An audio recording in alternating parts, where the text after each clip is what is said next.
Shalom, selamat pagi. Pada hari ini, Sabtu 31 Agustus 2024, saya, Deborah Mayang Arum, akan membawakan sapaan dan renungan pagi.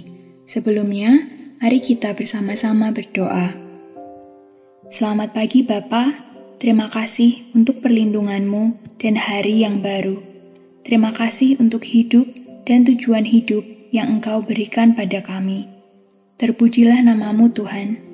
Sebentar lagi, kami akan membaca dan merenungkan firman-Mu. Kiranya Allah Roh Kudus, Engkau berkenan membimbing kami untuk mengerti apa yang menjadi kehendak Bapa dan mengingatkan kami untuk melakukan kehendak-Nya dalam hidup kami. Bapa, berikan kami kekuatan untuk melakukan kehendak-Mu. Kami yakin Engkau akan membimbing dan membersamai kami, ya Yesus. Berbicaralah Tuhan, kami siap mendengarkan. Jadilah kehendak-Mu atas hidup kami. Dalam nama Yesus, Tuhan dan Penyelamat kami berdoa. Amin. Saudara-saudara, tema kita pada pagi hari ini adalah merdeka dari kebohongan. Bacaan kita diambil dari surat Rasul Paulus kepada jemaat di Korintus. Tepatnya 2 Korintus 10 ayat 3 sampai dengan ayat yang kelima, demikian. Memang kami masih hidup di dunia, tetapi kami tidak berjuang secara duniawi, karena senjata kami dalam perjuangan bukanlah senjata duniawi, melainkan senjata yang diperlengkapi dengan kuasa Allah, yang sanggup untuk meruntuhkan benteng-benteng. Kami mematahkan setiap siasat orang dan merobohkan setiap kubu yang dibangun oleh keangkuhan manusia untuk menentang pengenalan akan Allah. Kami menawan segala pikiran dan menaklukkannya kepada Kristus. Demikian firman Tuhan. Bulan ini, kita merayakan Hari Kemerdekaan Indonesia yang ke-79. Sebagai sebuah bangsa, kita sudah merasakan kemerdekaan dari penjajahan bangsa asing selama 79 tahun, walaupun masih banyak permasalahan yang perlu diselesaikan dan pembangunan yang harus diteruskan. Bagaimana dengan kehidupan kita di dalam Kristus? Apakah kita sudah benar-benar merdeka? Karena kasih-Nya, Allah mengaruniakan anaknya yang tunggal, Yesus Kristus, untuk mati dan menebus dosa kita di kayu salib, dan melalui kebangkitannya kita turut dimerdekakan dan menerima keselamatan dari Allah. Namun, perjuangan untuk menghadapi tantangan hidup dalam keselamatan itu masih harus terus kita lanjutkan hingga nanti Bapa memanggil kita pulang. Tantangan yang kita hadapi tidak saja dalam bentuk tantangan secara fisik, namun juga secara jiwa, pikiran, dan roh. Salah satu tantangan tersebut adalah berbagai kebohongan dari si jahat, dan mungkin kebohongan yang muncul dari pikiran kita sendiri atau dari lingkungan sekitar kita. Hal ini kerap membuat kita khawatir akan berbagai hal, serta takut dan merasa terbeban untuk melakukan kehendak Allah. Yesus sendiri pun pernah dicobai dengan tipu daya si jahat. Hal ini tertuang dalam kitab Matius pasal 4, ayatnya yang pertama hingga ke-11, demikian. Maka Yesus dibawa oleh Roh ke padang gurun untuk dicobai iblis, dan setelah berpuasa 40 hari dan 40 malam, akhirnya laparlah Yesus. Lalu datanglah si pencoba itu dan berkata kepadanya, "Jika engkau anak Allah, perintahkanlah supaya batu-batu ini menjadi roti." Tetapi Yesus menjawab, "Ada tertulis, manusia hidup bukan dari roti saja, tetapi dari setiap firman yang keluar dari mulut Allah." Kemudian iblis membawanya ke kota suci dan menempatkan dia di bubungan bait Allah.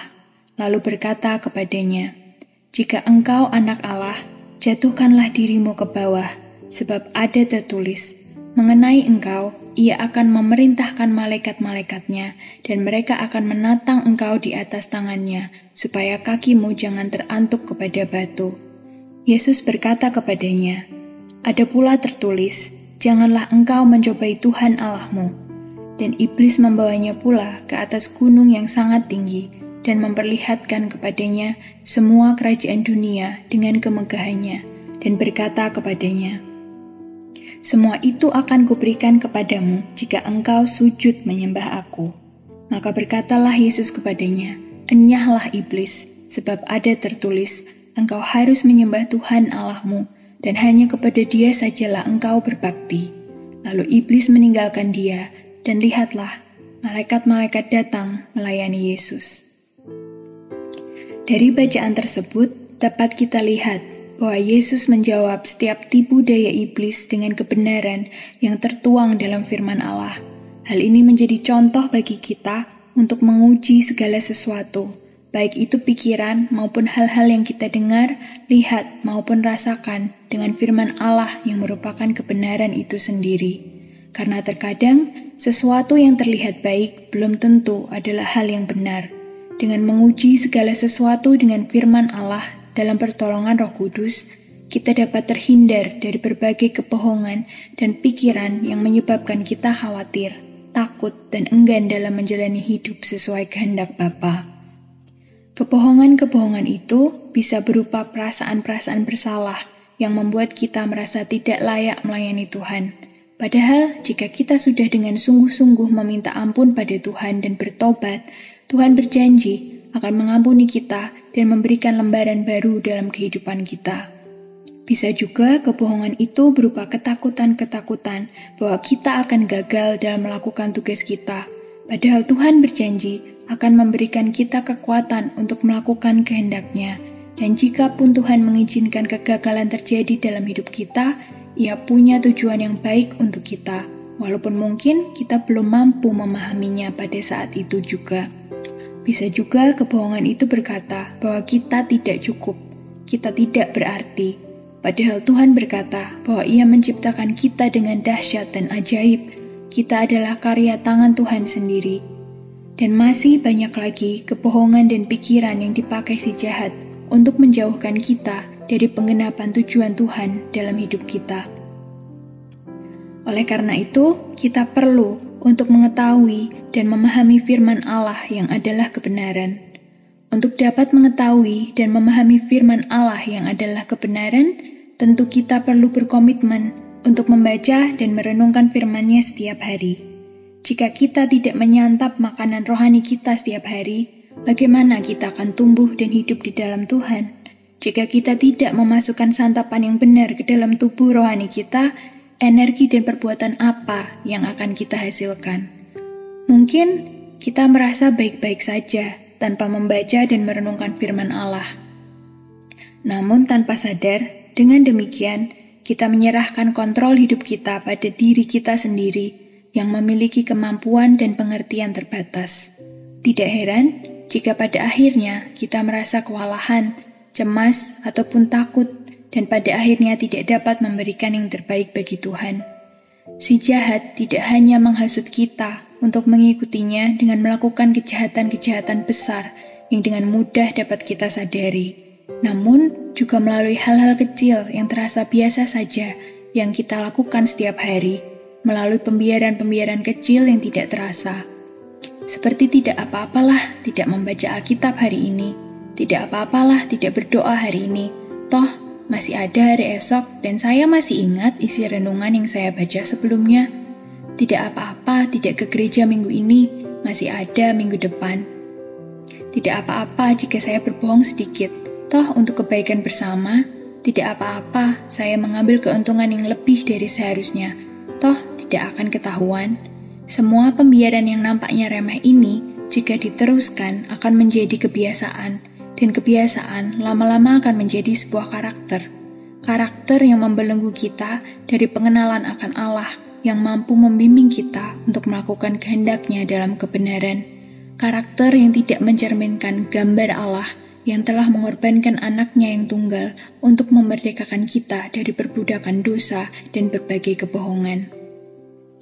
Jadi saudara-saudara semua, marilah kita sama-sama belajar untuk menjalani hidup bersama Tuhan, melekat pada Allah dengan selalu berdoa dan berkomitmen untuk merenungkan firman-Nya dengan pertolongan Roh Kudus, agar kita dimampukan untuk melakukan apa yang benar dan berkenan di hadapan Allah sebagai ungkapan syukur dan pertanggungjawaban atas kemerdekaan yang kita terima melalui Yesus. Mari kita tidak hanya menjadikan keselamatan dari Allah sebagai sebuah simbol, namun dengan berserah kepada pertolongan dan kuasa-Nya, juga menjadikannya sebagai tindakan nyata dalam hidup kita, agar dunia bisa melihat Yesus melalui hidup kita dan terpanggil untuk juga mengikut Tuhan dan penyelamat kita yang benar. Amin. Saudara-saudara, mari kita tutup renungan kita hari ini dengan berdoa. Bapa, terima kasih atas keselamatan dan kemerdekaan yang Kau berikan kepada kami melalui kematian dan kebangkitan anak-Mu yang tunggal, Yesus Kristus. Roh Kudus, bimbing kami untuk berakar dalam firman dan kebenaran, sehingga kami mampu untuk terbebas dari kebohongan dan tipu daya si jahat yang berusaha membelenggu kami. Mampukan kami untuk melekat padamu, walau itu dimulai dari kesetiaan dalam melakukan hal-hal kecil di hidup kami, agar kami dapat menjadi cerminan kasih dan penyelamatanmu, sehingga makin banyak orang yang boleh datang kepadamu dan percaya padamu sebagai satu-satunya jalan keselamatan dan kebenaran. Dalam nama-Mu Yesus, kebenaran yang sejati, kami berdoa. Amin.